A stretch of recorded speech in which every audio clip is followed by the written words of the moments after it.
Passo a conversa aqui em estúdio com o jornalista e comentador RTP, Ricardo Jorge Pinto. Ricardo, bem-vindo. Olá, boa noite. Vamos começar pelas hipotéticas sanções e recomendações de Bruxelas a Portugal.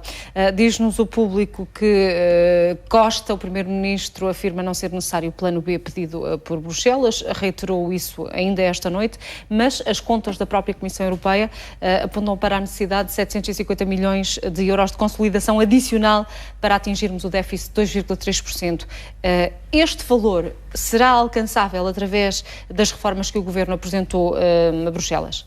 Pois, é o que falta saber, até porque não sabemos exatamente ainda como é que vai ser a execução orçamental ao longo dos próximos meses, e essa é uma variável absolutamente essencial, não apenas para percebermos qual é que é a dimensão da compensação que vai ter que ser feita, mas também para ver que reação é que Bruxelas terá àquilo que considera ser as medidas insuficientes por parte do governo português.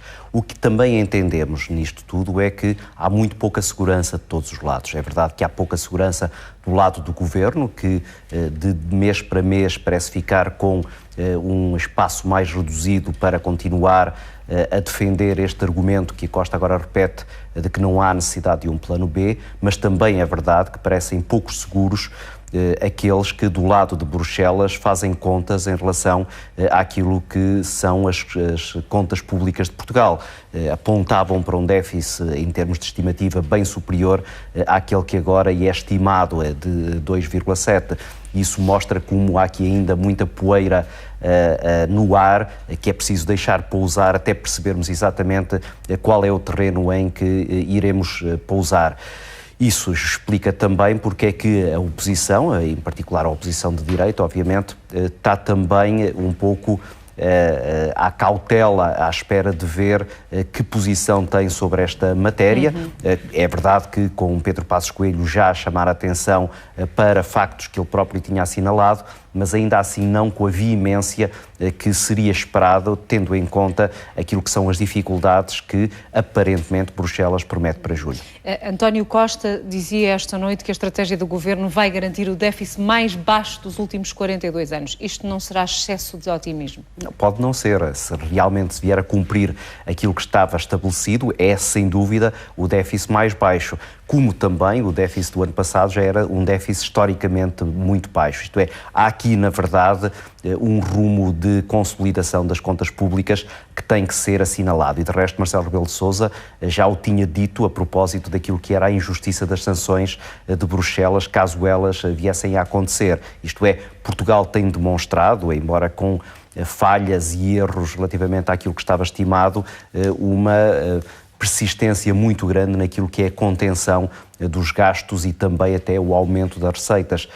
E isso tem que ser não só tido em conta por parte de Bruxelas, mas é também uma variável naquele que é o jogo político que neste momento se está a jogar. O facto, Ricardo, de Bruxelas ter adiado para julho a data da nova avaliação a Portugal, daqui até lá estamos a pouco mais de um mês e pouco, o que é que dá para fazer ou para aferir em termos de consolidação orçamental para convencer Bruxelas ou a Comissão Europeia de que as coisas estão a funcionar? Muito pouco, mas eu acho que também não era por causa disso que Bruxelas estava seria por causa de Espanha. Por causa de Espanha, antes de irmos a Espanha, dá para fazer alguma coisa, para mostrar alguma coisa, para consolidar alguma coisa? Não, penso que não. A não ser, lá está, mostrar sinais de que, na verdade, há aqui uma intenção, uma intencionalidade de parte do Governo de, se necessário for, introduzir algumas medidas. Eu diria que o que pode acontecer até julho é, de uma vez por todas, o Governo dizer se há ou não há um plano B e, pelo menos, anunciar aquilo que é o contorno desse mesmo plano B. Se nós quiséssemos medidas que tivessem impacto imediático,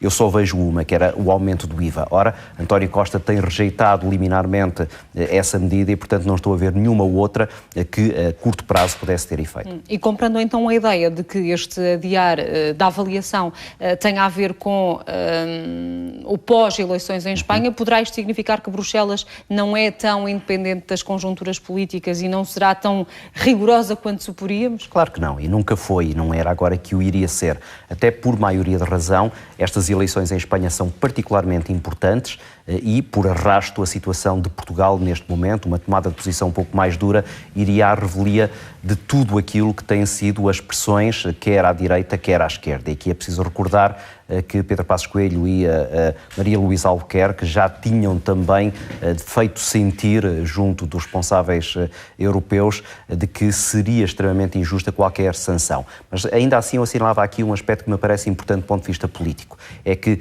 este compasso de espera até julho, e portanto em julho qualquer declaração um pouco mais crítica por parte de Bruxelas cairá diretamente sobre este Executivo e já não sobre o Executivo de Pedro Passos Coelho. O que é que eu quero dizer? Quero dizer que se houvesse agora sanções por parte de Bruxelas, elas seriam de alguma maneira explicadas por aquilo que era a derrapagem do déficit em 2015. A partir de agora, Bruxelas começa a fazer incidir a sua leitura sobre aquilo que serão as tais medidas adicionais que o Governo irá aplicar. Isto é, se Bruxelas considerar que António Costa não está a ir suficientemente longe, qualquer atitude crítica será vista agora como única e exclusivamente um puxão de orelhas ao Primeiro-Ministro. A partir de quando é que tu antecipas que o discurso de António Costa tenha de mudar? Isto é, ser um discurso menos promissor, ser um discurso mais prudente, mais cauteloso do ponto de vista contabilístico ou financeiro? Eu diria que, conhecendo, não haverá isso. Ele vai continuar claramente neste mesmo tom,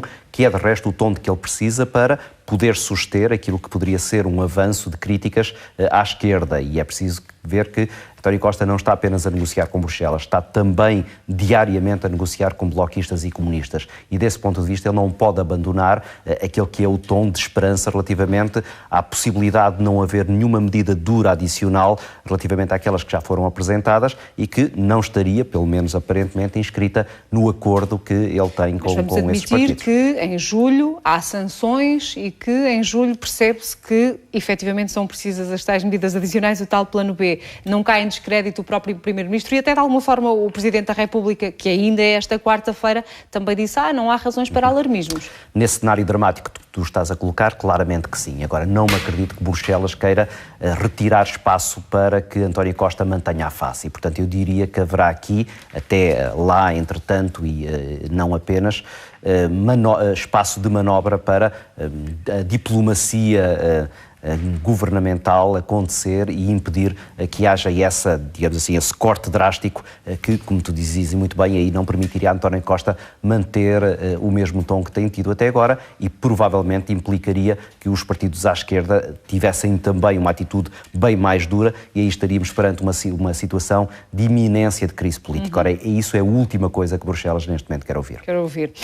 O Simplex está de volta, Ricardo Público a fazer eco disso, 255 medidas que vão ser aprovadas em Conselho de Ministros esta quinta-feira, com a possibilidade, como escreve aqui em manchete o Público, de os cidadãos avaliarem os serviços públicos. Ainda não percebemos como é que vai ser feita essa avaliação, mas parece-te uma medida positiva? Claro que sim.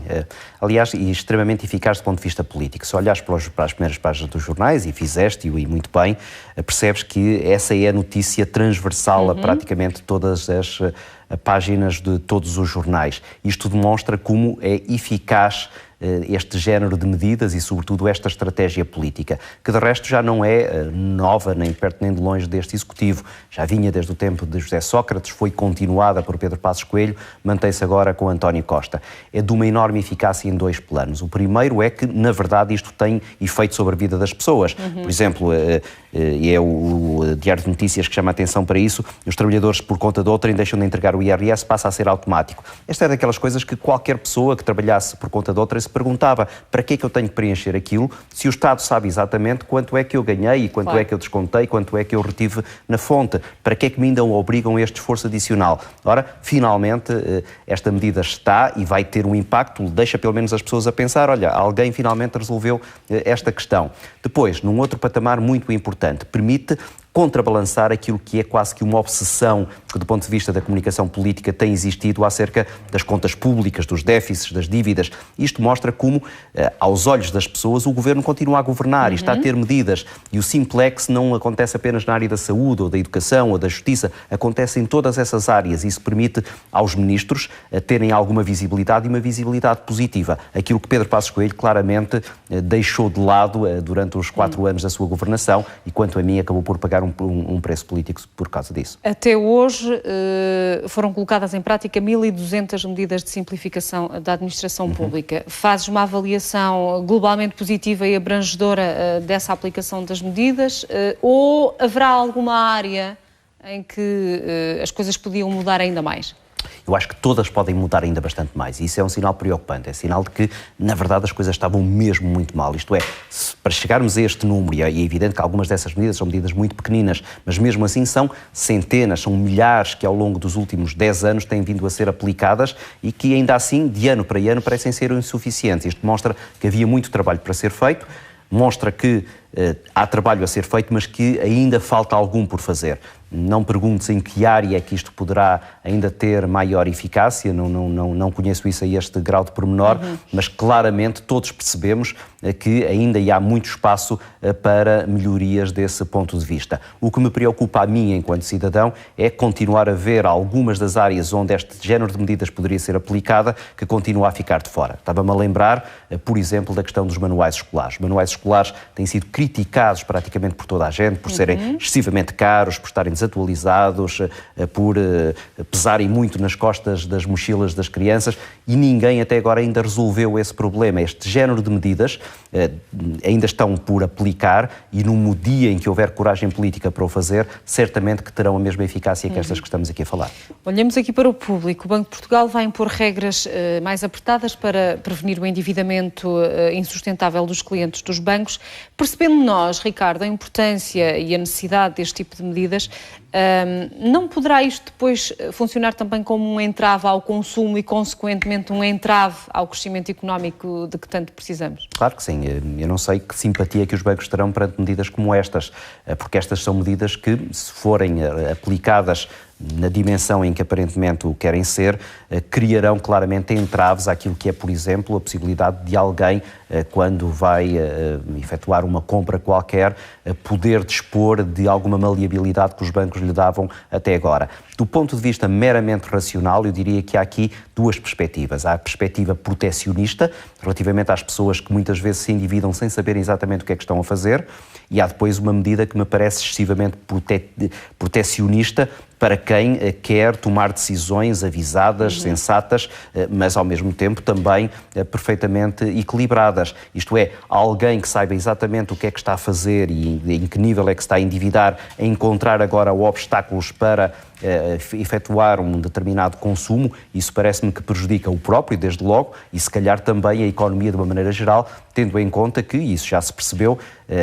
grande parte daquela que é a alavanca para o desenvolvimento económico está nos planos de Centeno apostado exatamente no consumo interno. E, por outro lado, essas restrições aos empréstimos também não podem pôr em causa a sustentabilidade dos próprios bancos, porque quer queiramos, quer não, os bancos lucram e vivem, sobrevivem à conta daquilo que emprestam às pessoas. Também, isso é verdade, mas também é verdade que havia ali muito crédito mal parado, que neste momento, como já percebemos, é um enorme problema, tão grande que já levou o Primeiro-Ministro e o próprio Presidente da República a considerar a hipótese de ter que haver uma espécie de banco mau que acabasse por englobar todo esse crédito mal parado. É ele que é preciso começar a combater. Uma medida destas, certamente, que desse ponto de vista terá eficácia. E esse banco mau há de sair do plano das intenções ou não? Eu acho que não. Não haverá condições políticas para? Basta ter ouvido os banqueiros agora a falar sobre isso para se perceber que há enormes resistências em relação a essa solução, que é ainda assim uma solução que politicamente interessa a António Costa, na medida em que lhe permite agregar, mais uma vez à sua volta, aquelas que são as ambições e os desejos dos partidos à esquerda. Ricardo, a situação na Venezuela está também estampada nos jornais portugueses, o Público, o Jornal de Notícias, o Diário de Notícias, é igualmente notícia no El País, jornal espanhol, que diz que a polícia e a Guarda Nacional tentaram impedir a todo custo a marcha da oposição que tinha sido proibida pelo Presidente, mas apesar de Caracas ter ficado blindada, os manifestantes, ou alguns deles pelo menos, conseguiram romper a barreira policial, conseguiram avançar até ao centro da capital, até ao Conselho Nacional Eleitoral, onde exigiram o avanço do processo de verificação das assinaturas para o referendo revogatório do mandato do Presidente Nicolás Maduro. Esta crise política na Venezuela, Ricardo, pode agudizar-se à medida que a recessão económica e a escassez de bens de primeira necessidade aumentar? Claro, agora é que sim começa a crise que me parece que pode fazer explodir a qualquer momento, porque é a situação em que as pessoas deixam de ter que comer, em que a água começa a ser um bem que é mais caro do que o próprio petróleo. Portanto, isto torna a situação a partir de agora absolutamente insustentável. Tendo em conta que este é um país que não tem minimamente condições de segurança, muito rapidamente isto pode descambar em motins e em situações muito, muito preocupantes. Também para nós, que temos uma larga comunidade portuguesa em Caracas, sobretudo, e isso obviamente que nos vai preocupar, como preocupa aqui ao lado os espanhóis, que estão a dar enorme destaque a esta questão. Depois, há aqui também um lado político. É interessante ver o silêncio dos partidos à esquerda em Portugal relativamente a esta situação. A Venezuela era apontada há alguns anos como um exemplo daquilo que era o sucesso das políticas de esquerda e o combate ao capitalismo. Ora, aparentemente o resultado é tão trágico quanto este, sem que haja aqui, obviamente, nenhuma extrapolação para o que será esse equilíbrio entre políticas à direita e políticas à esquerda. A verdade é que isto demonstra que qualquer fundamentalismo e qualquer exagero paga-se com um preço tão caro como este. Como é que nós devemos interpretar a afirmação feita, julgo, na terça-feira por Nicolás Maduro, quando dizia que é uma questão do tempo o desaparecimento do Parlamento venezuelano? Pois eu acho que ele já está num plano completamente irracional e em que percebe que só pode sustentar estas questões não já num clima minimamente democrático, mas já num regime de total ditadura e de guerrilha e de controlo totalitário sobre aquilo que está a acontecer nas ruas do seu país. E, portanto, a partir de agora tudo é possível, a partir de agora qualquer declaração, por muito estranha que nos pareça, pode ser a única tábua de salvação de um ditador que já tem muito pouco onde se agarrar. Não te parece execuível a realização do tal referendo para revogar o mandato de Maduro como quer a oposição? Não me parece, pelo menos nesta situação. Agora, as coisas vão certamente a partir de agora entrar numa outra dimensão onde tudo se torna imprevisível e a partir daí fazer qualquer estimativa parece muito arriscado. Olhamos ainda para o Guardian, a falar-nos dos progressos de Portugal em matéria de energias renováveis, a dizer que o nosso país conseguiu funcionar durante 4 dias seguidos, na semana passada, apenas com energias renováveis. O consumo de eletricidade foi totalmente coberto por energia solar, eólica e hídrica durante 107 horas.